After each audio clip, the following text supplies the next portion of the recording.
قاعد تطبخ انت ومزاجك حلو وتعاش من الناس على السفر بفيديوهاتك، والاخر لما يسالوك ازاي سافرت تقعد تتهرب من الاجابه، تضحك عليهم وتستغل اعلامهم لمصالحك الشخصيه. الكلام ده انا فعلا قراته على الفيديو الاخير، بس قبل ما تحكم عليا اسمعني للاخر. انا فعلا قاصد ما اقولش، مش عشان اخبى او اتكبر او امنع خير عنك، لا، ولكن عشان انا شفت هنا حاجات خلتني اخاف اكون سبب ان حد يتاذي واشيل ذنبه. مش فاهم اللي بشوفه ربع على السوشيال ميديا يا صديقي بشوفها بشكل تاني، بشوف شوارع حلوه، معامله كويسه، حياه منظمه، ناس عايشه وبتشتغل ومعاها فلوس، بيشوف دنيا بس محدش بيحكي لك عن الشباب اللي كان قريب من ربنا ولما سافر اتغير، بعد عن الدين، بيشرب، مصاحب، مخدرات، لا حد بيفرق معاه حلال ولا حرام، والمؤلم اكتر ان اغلبهم كان كويس. عن بنات اول ما وصلوا هنا كانوا في قمه الحياه ودلوقتي بقوا يلبسوا ويعيشوا ويفكروا بطريقه تانيه خالص. عن العائلات اللي بيعيشوا اسوأ كوابيس حياتهم مع اولادهم اللي مش قادرين يسيطروا عليهم ولا على تفكيرهم وتوجهاتهم. وعن ناس، ودي نقطه محدش بيتكلم عنها، تعرضوا لضغط نفسي صعب جدا لدرجه ان في ناس فعلا جالها امراض نفسيه صعبه. ايوه بس انا ظروفي كمان صعبه ومش عارف اعيش العيشه اللي بحلم بيها، وشايف ان السفر والهجره هي الحل، وزي ما في ناس اتجننت في برضه ناس نجحت. صح عندك حق، بس الاول لازم تفهم كويس ان ما بقولكش ما تسافرش، انا حاسس بيك وكنت مكانك في يوم من الايام، وعارف انك مش مرتاح عندك، وعارف كمان انك مش هتكون مبسوط انك تبعد عن اهلك ووطنك، وان ده غصب عنك لظروف خارجه عن ارادتك، وان السفر ممكن يكون باب رزق كبير واختبار جميل لك، بس بشرط تكون مستعد له ايمانيا قبل ما تكون جاهز ماديا، تكون راجل بمعنى الكلمه. ما انا راجل قدامك اهو، كل بقول كده يا صديقي، لكن صدقني الراجل الحقيقي هو اللي ربنا ذكره في القران وقال رجال لا تلهيهم تجاره ولا بيع عن ذكر الله. ساعتها اسال نفسك، هل لو سافرت واشتغلت وفتحت عليك الدنيا هتفضل قريب من ربنا ومش هتتغير؟ لو يبقى تمام، توكل على الله، صلي استخاره وشوف الطريق المناسب لك وقتها حسب امكانياتك وظروفك وامشي فيه، سواء دراسه او تطوع او عقد شغل الى اخره. بس لازم تفهم كويس ان السفر مش دايما رزق، اوقات بيكون ابتلاء،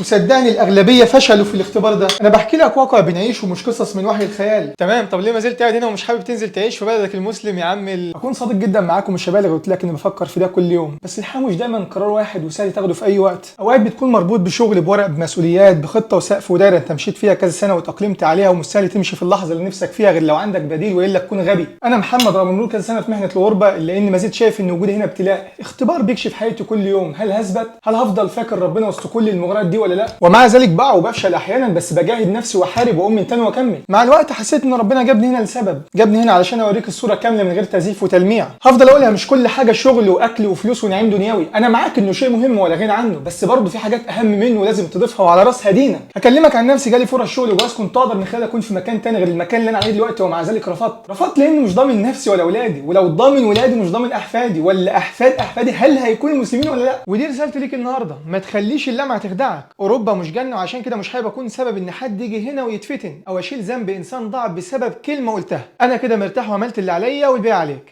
انت حر.